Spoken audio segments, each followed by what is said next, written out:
like to introduce retired Judge John Boland. Judge Boland was a Connecticut Superior Court judge from 2004 to 2021. He sat in a number of assignments. He sat longest in juvenile and family assignments in Wyndham and New London, and he has become a very active member of the Civics Education Committee since he retired. Judge Boland. Thank you, Judge Frank. The case before the court today arises from the town of Nutmeg, Connecticut, and specifically from the high school in Nutmeg, Connecticut. The high school is remarkable in two respects. First of all, it has a stellar basketball team. And last year, in the Class LL Division Championship game, it lost the game by only 1 point. The team is psyched to go the whole 9 yards this year, and the town is all behind them.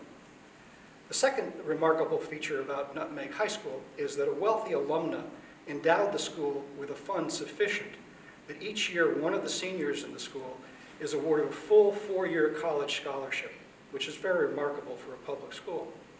And that award is made by a select committee. It's always given early in March so that the student who wins it can make a college selection based upon knowing that they have the funds to go to school. The senior class has 2 people who have always been neck and neck for first in the class and who are viewed as the 2 major contenders for the award this year. One of them is Kim Park. Kim is a mathematician of great renown. She's won the State Math Olympiad. She's a swimmer on the synchronized swim team, and she organized a fundraising event for Syrian refugee families. The other contender is Bobby Parkins. Bobby is the son of the first selectman in town. He's also a great student, and he's captain of the basketball team. So the committee has now met, and they have decided, considering all the circumstances, that Kim Parks should be the winner of the scholarship. Word gets around the school very quickly. Bobby is disgruntled. He lets his teammates and the rest of his friends know that he believes that this is unfair, that because of his reputation in the community and the things that he's done for the school, he should be the one to get the 4-year scholarship. And this happens on a Thursday after the Board of Education meeting on Wednesday night at which the designation was awarded. By Friday, the whole school is in an uproar over the choice of the scholarship winner. And Bobby takes it to another level. He calls the coach of the basketball team and he says, "You know, I've had it. Here I am working like crazy to get this team across the finish line, and I don't get the scholarship, so why don't you see if you can do it without me? I quit the team." Here's where Theo Jones comes in. Theo Jones is a junior. He's also on the basketball team, and he idolizes Bobby Perkins. Theo is very disgruntled that his chances of being on a winning team have just probably gone down the drain. He's especially upset because last year in the game that was lost by 1 point, he was at the foul line with 2 free throws with 3 seconds to go, and he missed them both. So he's lived under a stigma for the entire year, and his feeling is that this is his opportunity to redeem himself, and now it's gone. So Saturday he stews all day about this, and on Sunday he goes to a friend's house and he borrows a cell phone, and he texts a message to Kim Park. The message is,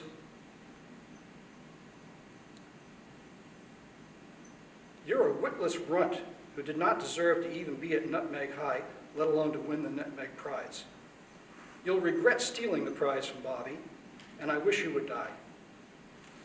Later that day, he goes on the Board of Education's Facebook page, and he composes a message for the select committee. He tells them that Kim is no genius. She's really a fake whose father did her homework for her. He labeled her the queen of the do-gooders.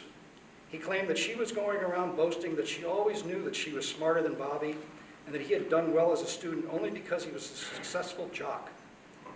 He called himself Dexter.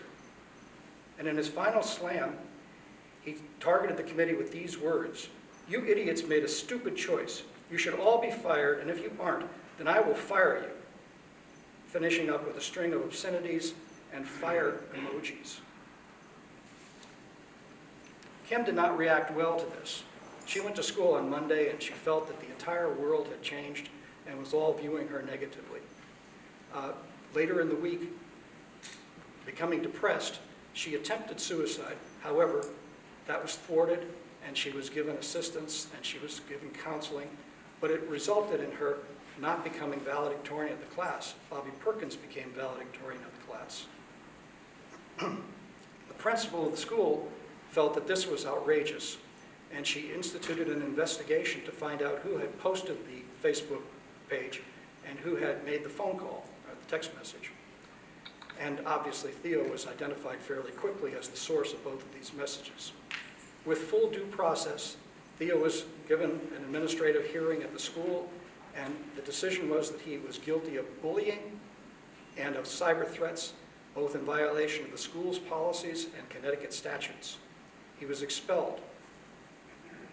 Now, Theo's father is a lawyer. So that's when the case begins. Theo's father brought a case in the district court alleging that these communications, while they were rude and offensive, were within his son's First Amendment rights. And the town's Board of Education responded that no, the board was right on both counts. Motions for summary judgment were submitted by both sides. The facts that I've recited were stipulated to, they're not in dispute. And on the motions for summary judgment, the district court ruled that the bullying had been properly found and that Theo was properly expelled because of his bullying, but that the content of the message to the Board of Education on the Facebook page or the Select Committee was not terribly offensive and did not constitute a true threat. So each side emerged from the district court winning one of the two arguments. Theo's father took an appeal, and the Board of Education responded with a counter appeal on the issue that it had lost at the trial court level. So the two questions that are presented are, did the court err in holding that the posting of the Facebook message did not amount to a true threat, as that term is understood under First Amendment case law, and that Theo's expulsion on that ground was improper? And secondly, did the court err in holding that Theo's phone text to Kim was bullying that violated the school's rights to maintain an environment suitable for learning, and thus his message was not protected by the First Amendment? I want to point out to the court that just within the last few days, a jurisdictional issue has arisen, and since jurisdictional issues are paramount, I want to bring it to your attention and suggest a solution.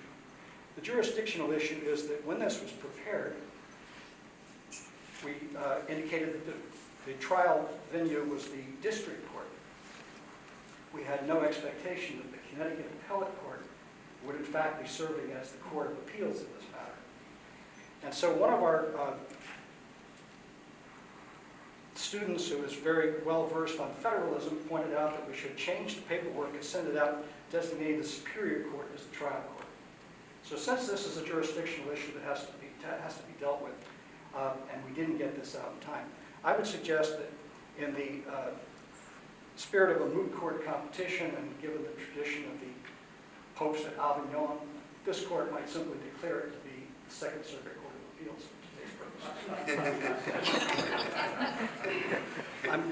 I'm going to... We all like working for the state of Connecticut, but we'll overlook the jurisdictional issues. I'm going to introduce our moot court arguers today, and the first two are from Valley Regional High School, and they are Ava Cunningham and Emily Gardner. Would you come up to the council table?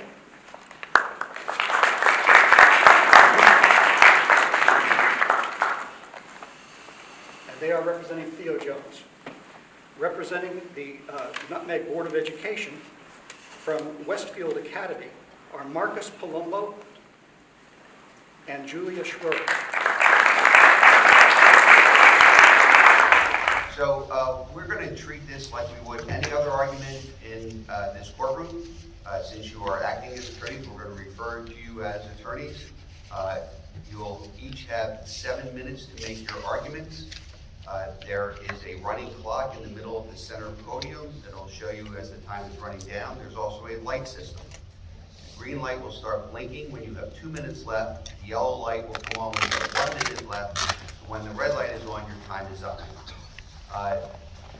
My understanding is that the appellant is Theo Jones, so the first issue that we will hear on the appeal is the bullying issue. Is that correct? And then we'll hear from the appellee on the bullying issue, and then on the cross appeal, we'll hear first from the cross appellant on the true threat issue, and then we'll hear finally from the cross appellee, Theo Jones counsel, on the true threat issue. Everybody good with that? Okay, we ready to proceed?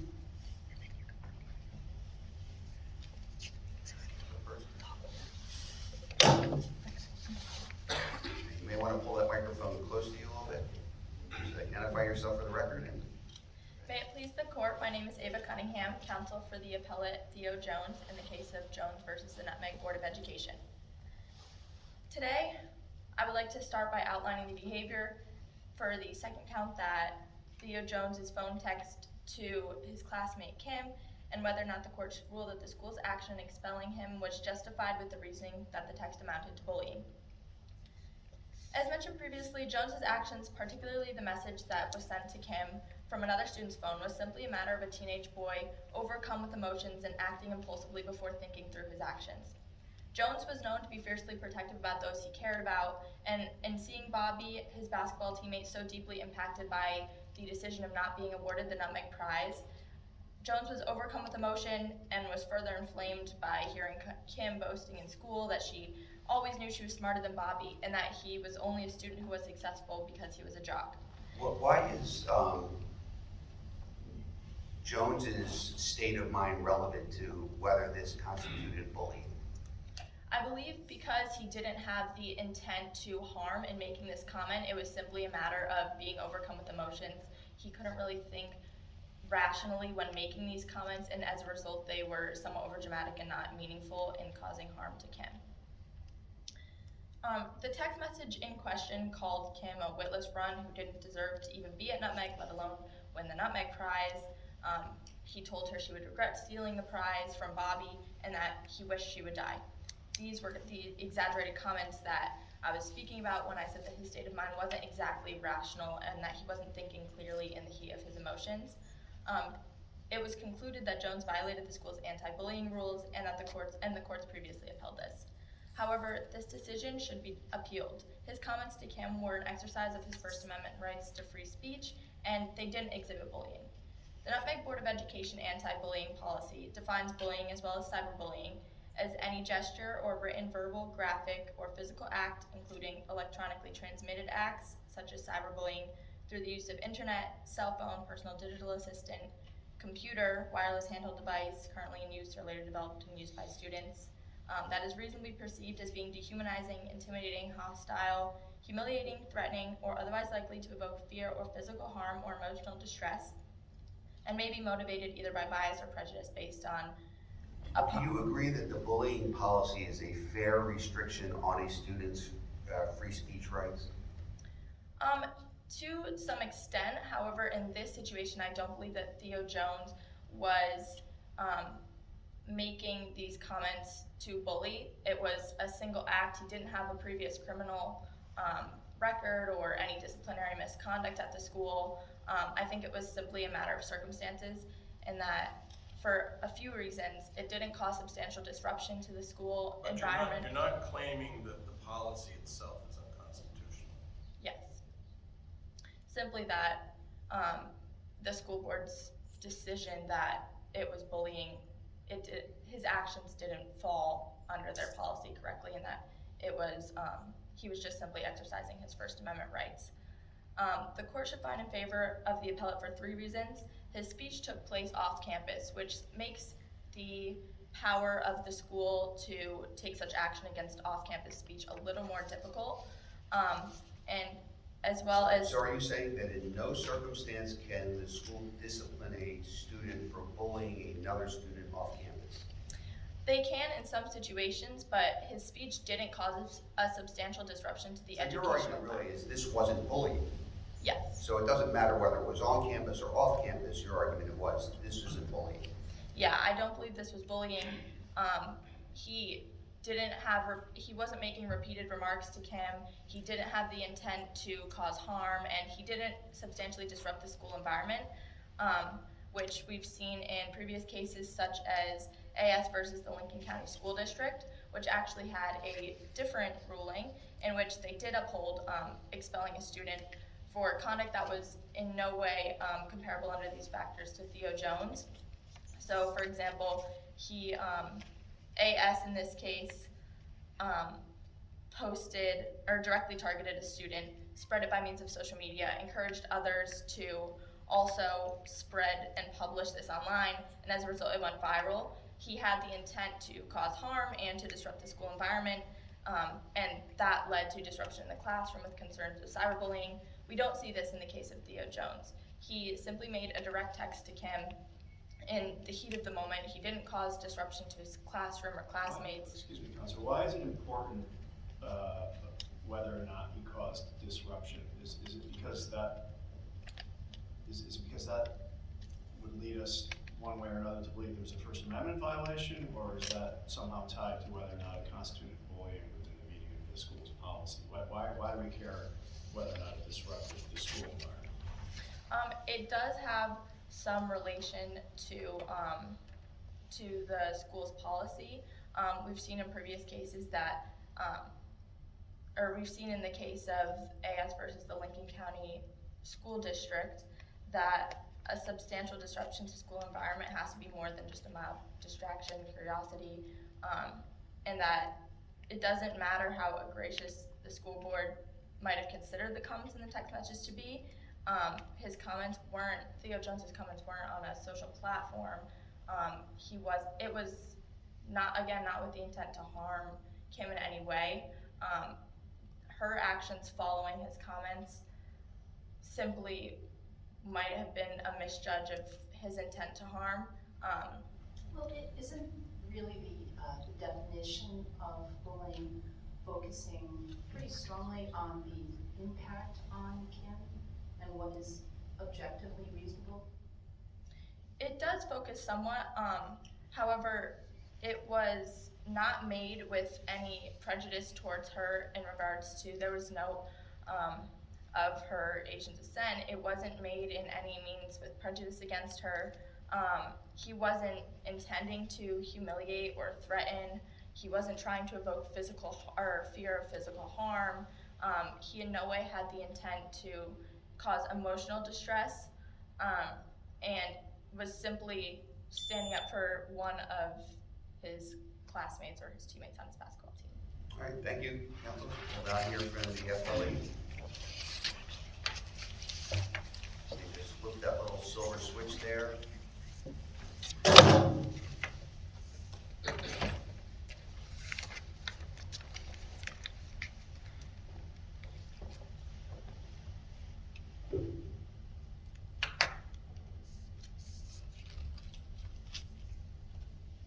May I begin? Yes.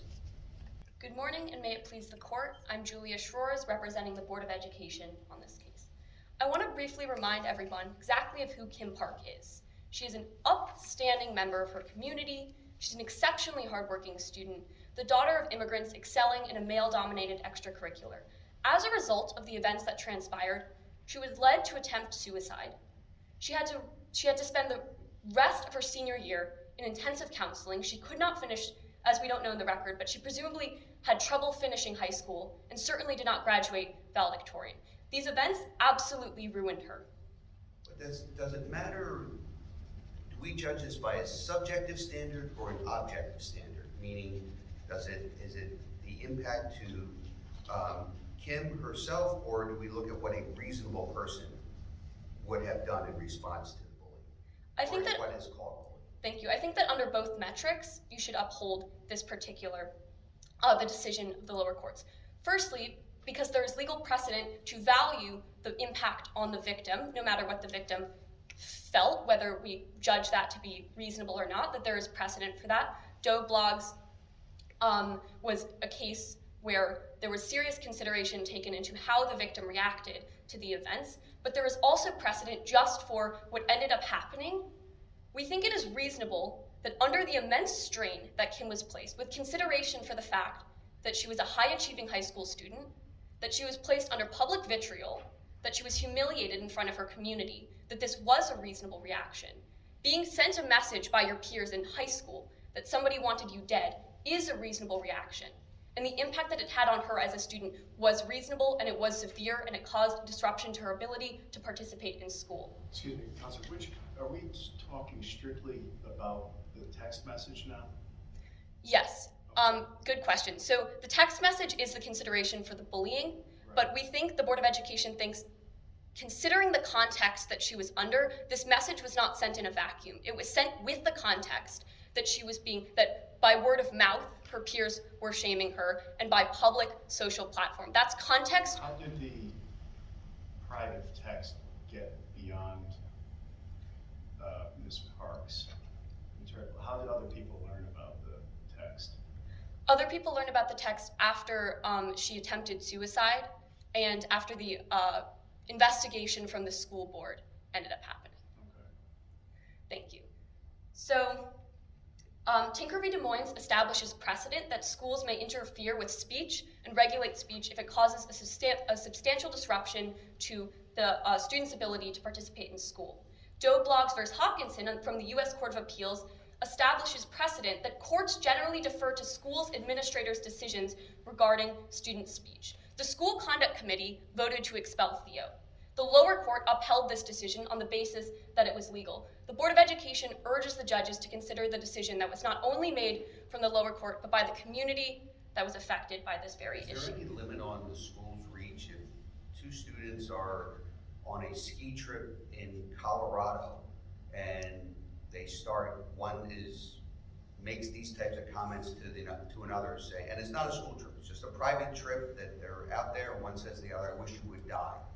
Can the school reach that? If it impacts the school and the ability for students to function in school, yes, they can. But it's also too important to consider that this did happen on the day before school, during the school year, in front of the very students that were affected by it. That's an important consideration in the case that is before you. Did it happen, you said during the school year, did it happen during the school day? It happened the night before, so. So no. And did it happen while they were at school? No, it did not. Okay, so but to Judge Bright's question, I mean, don't we have to be a little bit concerned about the extent to which we interpret these types of communications as being disruptive to the school environment? I mean, at what point do we become concerned about protecting the First Amendment rights of people to freely express, to free expression, excuse me? Yes, we should be very concerned about that, but the argument that is being put forth by the Board of Education is that this was something that impacted the school. Would you mind repeating the question? I think you answered the question, actually. Wonderful. Yeah. Yeah, the First Amendment is an important consideration, but it is under legal precedent from the Supreme Court, from the state Supreme Court, that there are exceptions to that. This caused a student, a high-achieving, successful student, to be brought to the point of attempted suicide. That is a disruption to the school environment. It is a disruption to the student. This makes this speech an exception to the First Amendment. All right, so the premise of the Board of Education's arguments are to prove that this caused harm, that this was, as our opponents, as our esteemed colleagues had brought up, that this was, that this did quantify as bullying under both the state and the school statute, and thus should be evaluated as a violation of the bullying policy. One of the considerations that has to be required is, did this constitute a form of prejudice? And under both the state and the school statute, it did, on two accounts. Firstly, on the account of racial discrimination. Once again, it's important to consider the context through which this message was delivered. The entire premise of the events that transpired came as a result of this student being of Asian American descent, of being accused of not deserving an award on that basis, and of winning an award on that basis. The message delivered was one that said that she stole an award from Bobby and that she didn't deserve to even be at the school. The implication is on the basis of race. She didn't even deserve to receive the award in the first place. But secondly, on the consideration of academic status, which is a characteristic that the state statute defines as a characteristic that cannot be targeted without violating the bullying policy. The entire events that transpired came as a result of this student receiving an academic award. Every single form of vitriol that came at her was as a result of this. The text message itself calls her a witless runt. It says that she doesn't deserve it to be at school. All of these things are on... So are you saying that, when I think of academic status, meaning that you can't discriminate against someone because they're not performing well, are you saying that that also means that if you're performing really well, you can't be discriminated on that basis? On both counts, yes, that is a consideration. The state statute says that any academic status...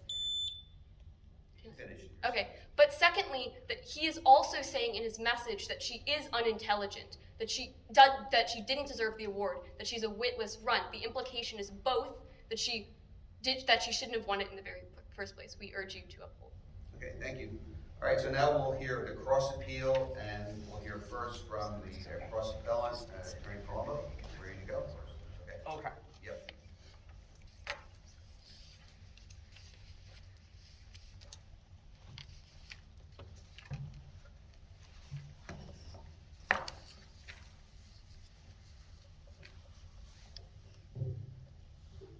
All right, may I begin, please? Yes. Good morning, and may it please the court. My name is Marcus Palumbo, and I'm here today on behalf of the Town of Nutmeg School Board. I will be addressing the issue of whether or not Theo Jones's Facebook post constituted a true threat. I'll first begin by giving a brief overview of the true threats doctrine as it stands today, and then I'll present two reasons for why this court must reverse the lower court's ruling that the true threats doctrine didn't apply to Theo Jones' Facebook post. So, the First Amendment enshrines the right to freedom of speech. However, to quote the opinion of Chaplinsky versus New Hampshire, quote, there are certain well-defined and narrowly limited classes of speech, the prevention and punishment of which have never been thought to raise any constitutional concerns. Now, since Chaplinsky, the Supreme Court has outlined several classes of speech outside of the First Amendment protections, and one of those are true threats. Now, the true threats doctrine itself was established over 50 years ago through the Supreme Court case Watts versus United States, which held that the context in which a statement was made and the reaction of listeners were important in determining if something constituted a true threat. And Virginia versus Black, another Supreme Court case, elaborated on this by holding that, quote, the speaker need not actually intend to carry out the threat, end quote, because the true threats doctrine exists to protect individuals from the fear of violence being done against them. And more recently, lower courts have attempted to set even more specific definitions of a true threat. The Connecticut Supreme Court, in Hogwatt versus Tordini, held that in order for a statement to be a true threat, quote, a reasonable listener, familiar with the entire factual context of the defendant's statements, would be highly likely to interpret them as communicating a genuine threat of violence. So with that, what are the reasons that the lower court erred in holding that the message did not constitute a true threat? The first way the lower court erred was failing to consider the implicit meaning of the language used. So on its surface, the statement that you're going to, quote, fire someone does sound innocent. I mean, terminating someone's employment is something that is legal in many cases. However, this message takes on a darker turn when the person sending it has no ability to actually fire those committee members. Now, since Theo Jones can't literally mean fire, then he must be implying something. Now, one likely interpretation is that the comment alluded to arson, because in the comment he followed the word fire with several flame emojis. Another possible interpretation is that the speaker was referencing a gun, because the discharging of a gun is often referred to as firing. And this is certainly a reasonable... How is that last interpretation consistent with the fire emojis? Because firing, whenever you refer to discharging a gun, you would call it firing the gun. Yeah, but then you have the fire emojis afterwards, which support your first interpretation, but they seem inconsistent with the firing the gun interpretation. Correct, yeah, there is some discrepancy between the two, but the main takeaway... What was the board's conclusion as to the meaning? The board's conclusion is that the arson comment is probably the most likely, but I want to emphasize that regardless of whether the comment was referencing one interpretation or another interpretation, the clear takeaway is that the implied meaning was not to literally fire the person, but it was probably to do something illegal. And so the ambiguity of the statement actually makes it more frightening, because the recipient of the threat wouldn't know what form a possible attack, violent action against them might come from. And humans do have a well-documented fear of the unknown, and this statement played right into that fear by being ever so slightly vague. In fact, Counselor, why wouldn't it be just as reasonable for one to presume that he was being facetious and that if he had the power to fire them, he would? I mean, and as to your question about, your point about the unknown being more scary, I mean, wouldn't it be more scary if he said, I'll be burning down your homes tonight? That's something that would have been known. Would that have been more scary? So the board actually contends that the ambiguity makes it more scary because you don't know how to protect yourself. So if in that scenario, let's say someone did threaten specifically to burn down your home, you know exactly what form the threat's coming. You could even take action to try to protect against it. You could, have people on watch, right, to make sure your house doesn't get burned down. But because you're not clear which form the threat's coming, it means that you don't have any ability to, protect yourself. You're not suggesting that speech would have been protected if he said, I'm going to burn down all your homes? No.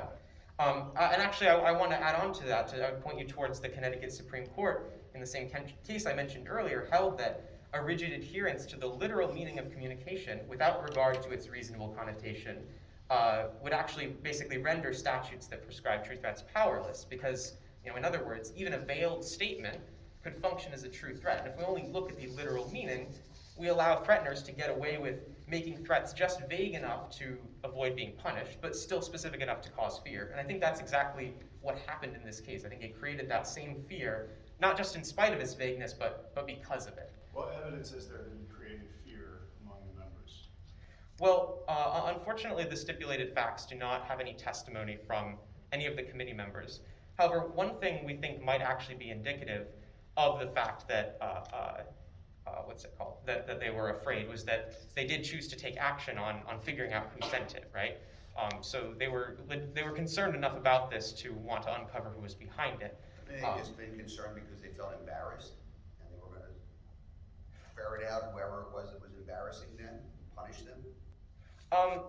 I think that the interpretation of the actions of those committee members is we obviously can surmise what they may have done or why they did it. And I don't know that we can actually draw any conclusion from that. I think that we have to interpret, in this case, because of the limited evidence, we have to look more at the statement itself and the context in which it was made, because unfortunately we don't have any testimony from any of the listeners.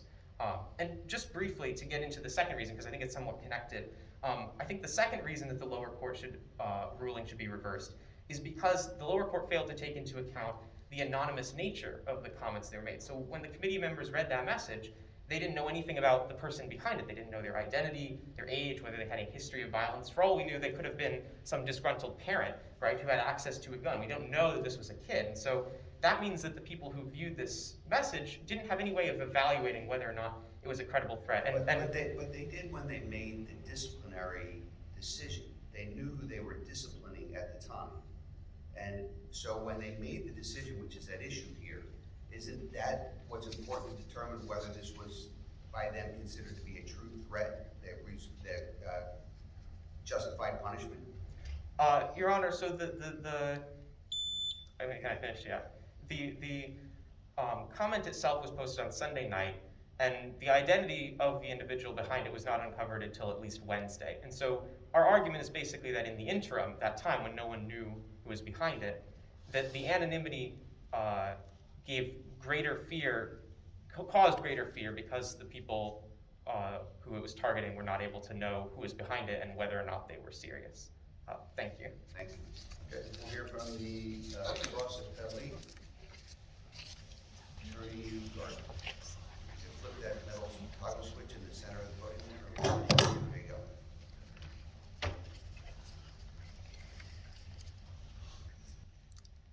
May I begin? Yes. May it please the court, my name is Amelia Gardner, counsel for the appellate of Theo Jones, in the case of Theo Jones versus Nutmeg Board of Education. Your Honors, today I will argue 2 points and then give a simple recounting of the facts of the case concerning the jurisdiction made on the charge or threat. They are thus. 2 students of Nutmeg High School were in competition to receive the school's prestigious Nutmeg Prize. The award was given to a student named Kim Park instead of another student, Bobby Perkins. Theo Jones disagreed with the decision that Nutmeg's Board of Education made regarding the correct winner of the Nutmeg Prize. He expressed his opinion by posting on the social media platform Facebook. And Joseph's post states, according to the written case issue, "These idiots made a stupid choice. They should all be fired, and if they aren't, then I will fire them." The Board of Education expelled Theo Jones for his comments. First, my first count is that the plaintiff was correct in holding that Theo Jones's publication of the Facebook message did not fall under the appropriate description of a true threat.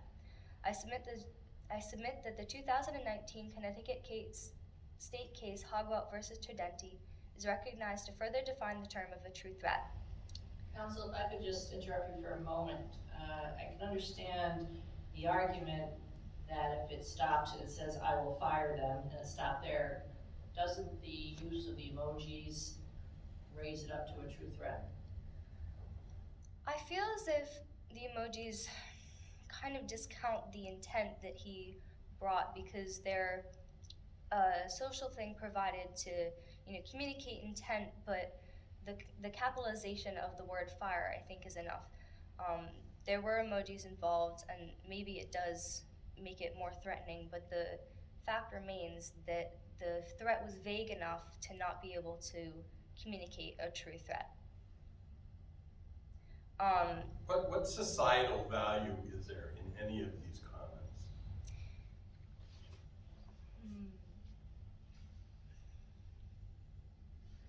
May I continue to giving my example of the true threat? Okay, thank you. The Hogwelt versus Tridenti case states that although it was possible to construe the statements as a threat given the context, no contemporaneous listener understood them to be a serious expression of an intent to cause harm. In addition to this, the plaintiff states that none of the listeners reacted in a manner consistent with a serious expression of an intent. So I feel like, counsel argues that Theo Jones's statements lack the required specificity to qualify as a true threat under the parameters set by Hogwelt and Tridenti attorneys. His online statement is too equivocal to be seen by the law as a serious expression of intent. In order for a citizen's public statement to be interpreted clearly by the law as unprotected by the First Amendment, any connected laws or regional rulings, it must clearly fit the definition provided by the previous precedent. In addition to the Facebook message failure to meet the first stipulations, there has been no provided evidence to prove that any of Nutmeg's targeted staff reacted in an alarmed manner or changed any patterns of behavior, such as avoiding the appellant in public or heightening personal security against potential assault. There was also no communication with law enforcement. Can you please repeat your question?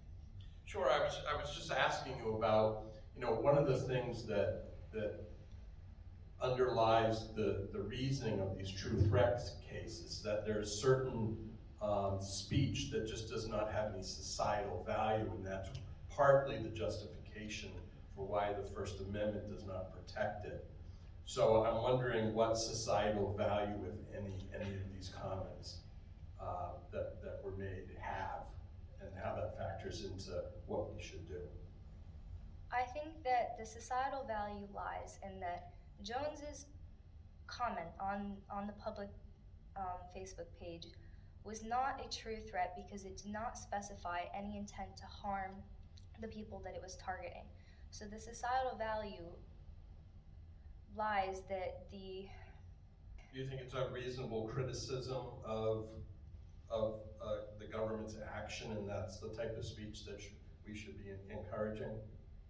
Yes, I think that the government's role is to allow for unprotected speech to exist because, to a certain extent, because these students have a right to express emotion, and I think that the emotions that they were expressing did not fully harm anyone. They didn't cause any distress. There was no evidence of the board committees targeted reacting in a distressed way. I think that his comments were from a place of emotion and not a place of true intent to harm, and because of that, there's no real reason to penalize him for making these allegations. Did he hack into the website to post those comments, or was anyone allowed to post comments on that website? Do you know? I don't think that that information is provided. It just states that he was on the Facebook page. I don't know if he sent a message or. And ultimately, he on was there. punished because of I what he don't. said, right? Yeah, Not I think because it of was the comment. comment. I don't think Yeah. that he misstepped in any. That wasn't the basis for the punishment. It was Right. what he said, right? It was just what he said, but I don't think that what he said has any real effect on the people that received the comments. There was no real intent to harm, and therefore it doesn't qualify as a true threat. Counselor, do you agree that whether your client actually intended to carry out the alleged threat is irrelevant to the court's analysis? I do. I agree that it's irrelevant whether he actually had to carry it out, but the definition of a true threat maintains that it was just the intent to, let me finish. It was just the intent to cause fear in the recipients, and no fear was caused. As Honorable Judge Bright brought up earlier, maybe it was just an embarrassment of them, and they felt that it was their administrative duty to seek the person that put these out. All right, thank you.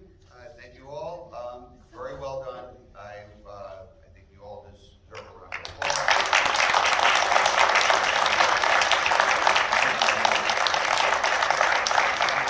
Whether it's the Moot Court with high school students or mock trials with middle school students like we did last week, I'm always amazed at how well prepared the students are and how well you do. And I would like to have some of the attorneys come in and watch you sometime to see how well maybe learn from you. So I hope you all continue to pursue this line, and maybe we'll see you back here someday arguing before us again. So thank you all.